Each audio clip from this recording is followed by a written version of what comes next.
창세기 22장 1절에서 2절 함께 합독하시겠습니다.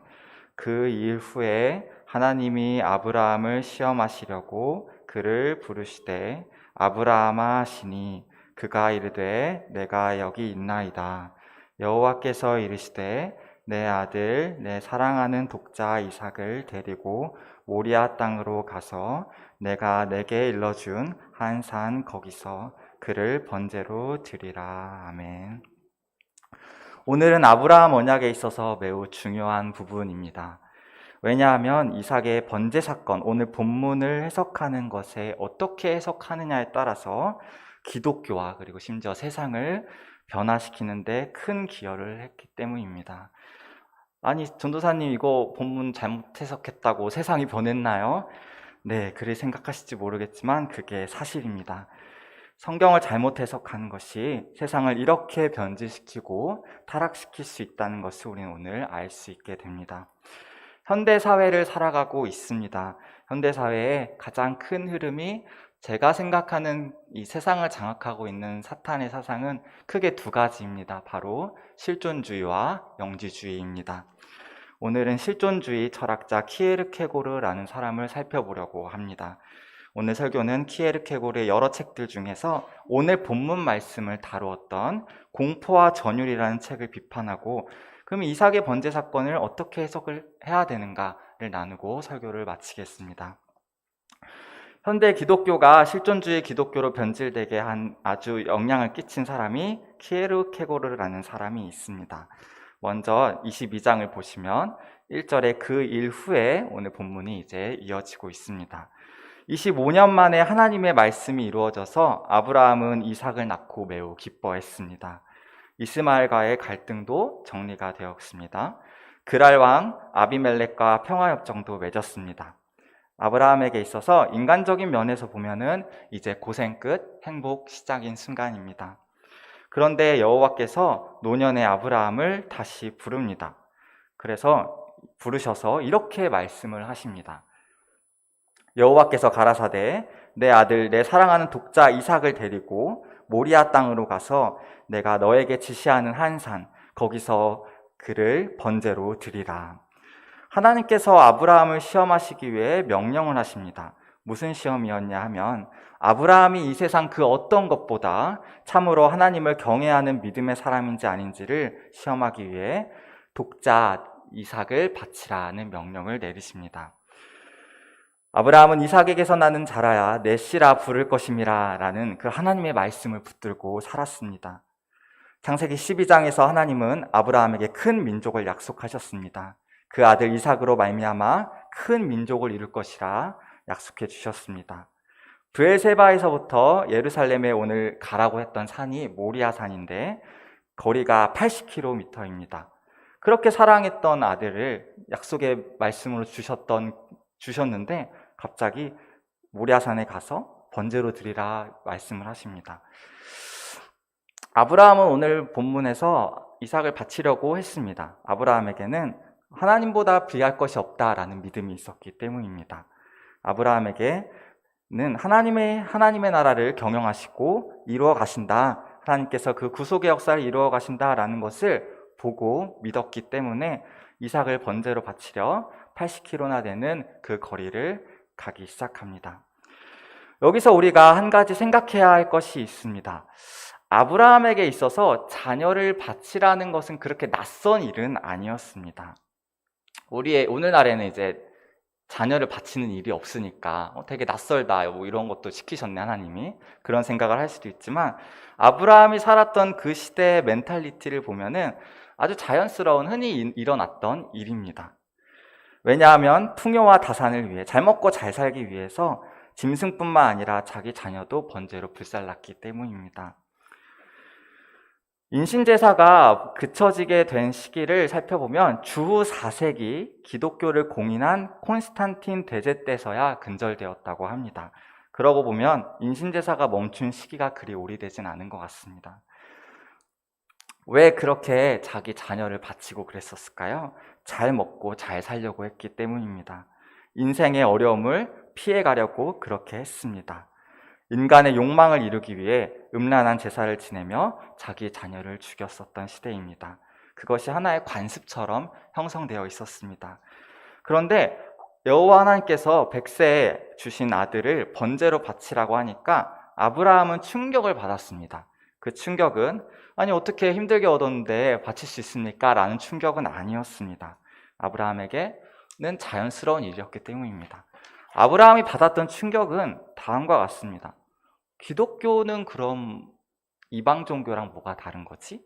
라는 충격이었습니다.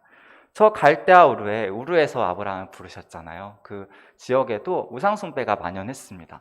거기서도 아이를 바치는데 하나님도 바치라고 하시네. 이게 뭐가 다른 걸까? 라는 충격이 듭니다. 여호와 하나님께서는 이삭의 번제 사건을 통해서 여호와 하나님이 어떤 하나님이신 줄 알게 하시고 믿음의 진수가 뭐냐를 가르쳐주기 위해 이삭을 번제로 바치게 오늘 명령을 하십니다. 믿음의 진수란 첫 번째로 여호와 하나님께서 저 우상들처럼 저 메소포타미아 지역 수메르 지역의 우상들과는 다르다. 그런 가짜 신이 아니라는 사실이었습니다. 아브라함을 부르신 여호와 하나님은 살아계시고 인격적이시고 역사하시는 영원하신 하나님이십니다. 두 번째로 알려주시고 싶었던 그 믿음의 진수란 아브라함이 살았던 그 갈대아 우르의 수메르 문명에선 인간의 욕망을 실현하기 위해서 자기 자녀를 바쳤지만 아브라함의 믿음은 하나님께서 이 역사를 운행해 가실 거라는 그 믿음, 하나님께서 하나님의 나라를 이루어 가실 거라는 그 믿음으로 행했다는 것, 성경은 이 두 가지 사실을 증거해 주고 있습니다. 만일 하나님께서 참 하나님이 아니시라면 아브라함이 하는 모든 일들은 그저 우상숭배자들의 행위와 다르지 않았을 것입니다. 그것이 키에르케고식으로 말하면 주체성이 진리다라는 말이 됩니다. 오늘 다룰 키에르케고르의 말, 주체성이 진리다라는 것을 비판하려고 합니다. 오늘 설교에서 이건 틀렸다, 주체성이 진리다라는 키에르케고르의 해석은 틀렸고 여호와가 진리다라는 것을 선포하려고 합니다. 키에르케고르식으로 말을 하게 되면은 아브라함은 자기 조상적부터 할아버지 때부터 행했던 그런 우상숭배를 습관대로 오늘 하려고 했다. 그래서 자기 자녀 이삭을 바침으로 인해서 더 잘 먹고 잘 살려고 해서 그렇게 행했다라고 해석을 합니다. 그러나 창세기 22장 사건을 우리는 그렇게 해석할 수는 없습니다. 자기 욕망을 위해서 자기 아들을 바친 아브라함으로 우리는 해석을 할 수는 없습니다. 그러면 전도사님, 이 22장은 어떻게 해석을 하시나요? 모리아산이라는 장소가 중요합니다. 지금 모리아산 80km나 되는 그 산으로 가는데 이 산은 어디서 또 등장을 하냐면 다윗의 이야기, 다윗의 인구조사 이야기에서도 등장을 합니다.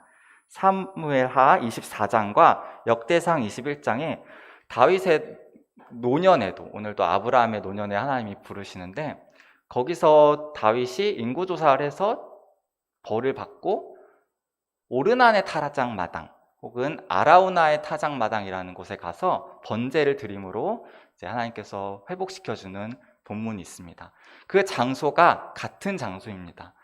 아브라함이 오늘 가려고 했던 모리아산과 다윗의 노년에 하나님께서 제사를 받으셨던 오르난의 타작마당, 그곳에서 하나님은 보고 계셨던 게 있습니다. 오늘 본문에 아브라함은 이제 제사를 지내려고 할 때 옆에 있는 양을 보고서 이제 아들에게 여호와 이레라는 말을 합니다. 여호와 이레라는 것은 준비하셨다라고도 해석을 하지만 이 이레라는 단어의 동사 라는 보고 계신다라는 단어의 뜻이 있습니다. 여호와 이레, 여호와께서 보고 계시는 게 있다. 뭐냐면 이 산, 이 모리아산 오르난의 타작마당에서 시공간을 초월해서, 아브라함하고 다윗은 시대가 다르잖아요. 하지만 이 시공간을 초월해서 저 영혼의 세계에 계신 하나님께서 이 장소를 주목해서 보고 계시는 게 있다. 그것이 뭐냐 하면 바로 예수 그리스도의 십자가 죽음이었습니다.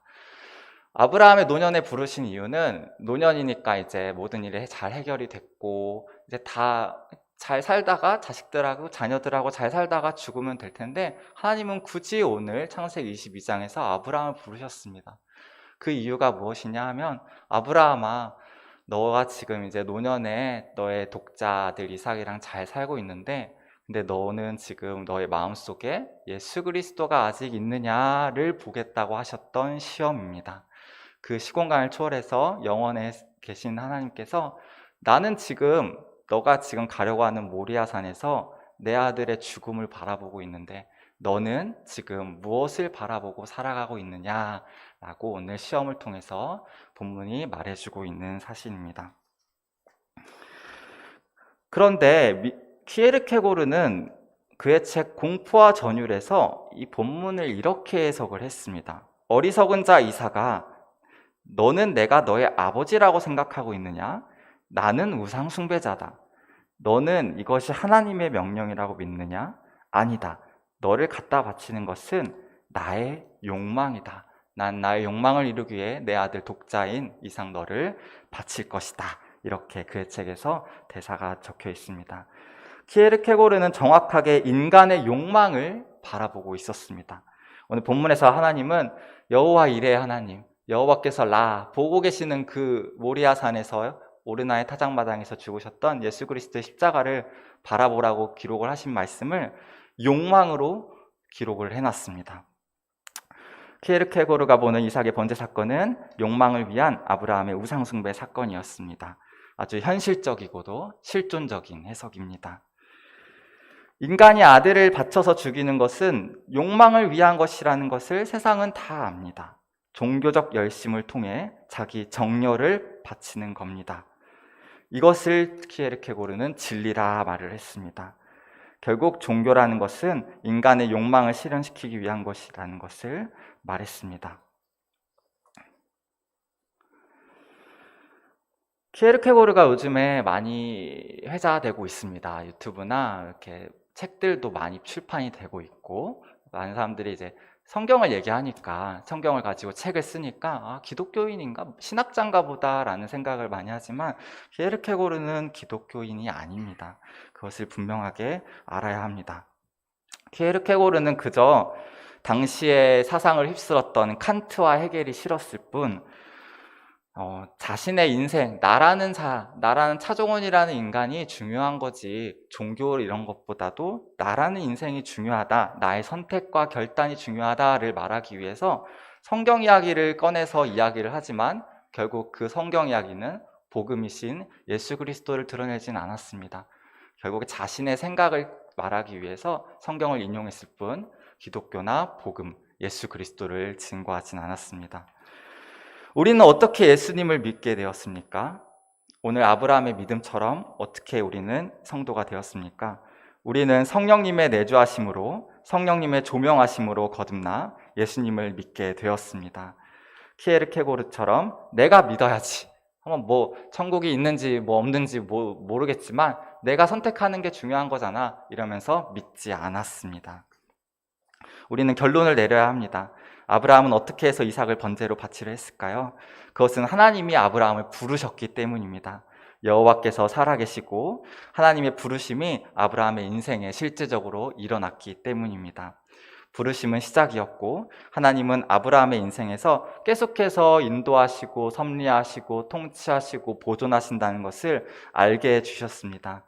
하나님은 아브라함에게 오늘 본문의 시험이 어떤 내용인지 알려주시고, 아브라함을 통해서 하나님께서 하나님의 나라를 이루실 것이라는 것을 알려주셨습니다.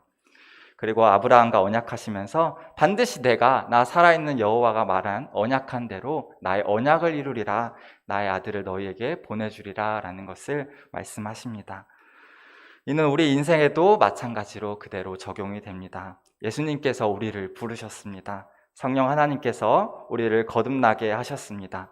거듭난 우리는 하나님의 나라를 바라보며 소망하며 살아갑니다. 이것은 우리의 결단과 실존적인 내가 선택한 것이 아니라 하나님의 은혜로 이 모든 믿음과 신앙이 주어졌습니다. 예수님은 지금도 우리를 지키시고 그리스도 앞으로 인도하고 계십니다. 그러기에 우리는 언약의 말씀에 순종하며 살아가고 있습니다. 이것이 복음입니다. 이렇게 간단한 복음이 점점 변질되어 가고 있습니다. 왜 변질되어 가고 있을까요?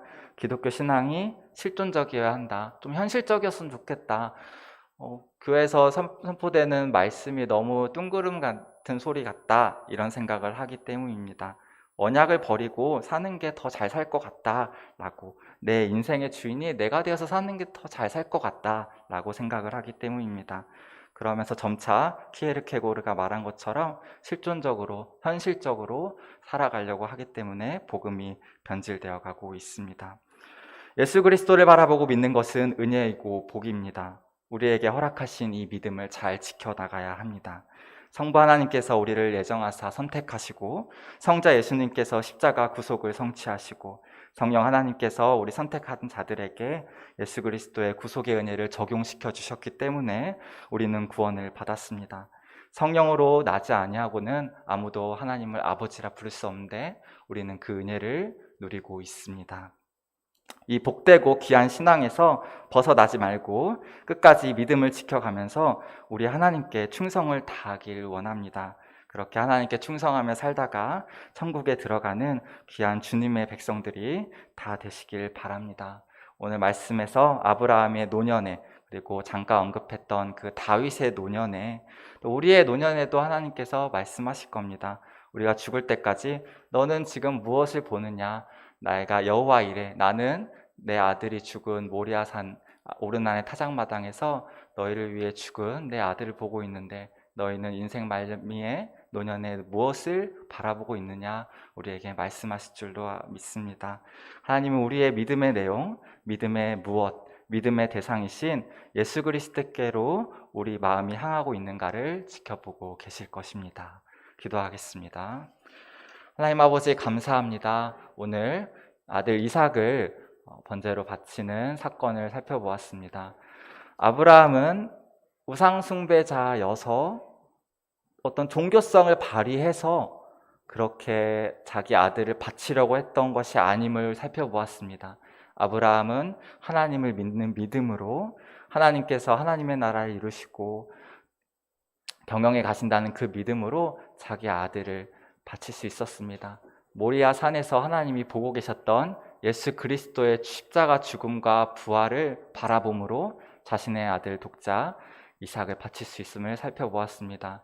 하나님 아버지, 아브라함의 노년에 아브라함을 부르셔서 그것을 확인하셨던 것처럼, 다윗의 노년에 다윗을 확인하셨던 것처럼 우리의 인생에도 우리가 죽을 때까지 주 예수 그리스도를 바라봐야 함을 믿습니다. 우리의 마음이 주 예수 그리스도로 가득 차 충만함으로 하나님의 나라를 영위하며 하나님을 향유하며 살다가 죽어서 또 하나님을 뵐 수 있는 귀하고 복된 주님의 자녀들 될 수 있도록 인도하여 주시옵소서. 감사하며 예수님의 이름으로 기도드렸습니다. 아멘.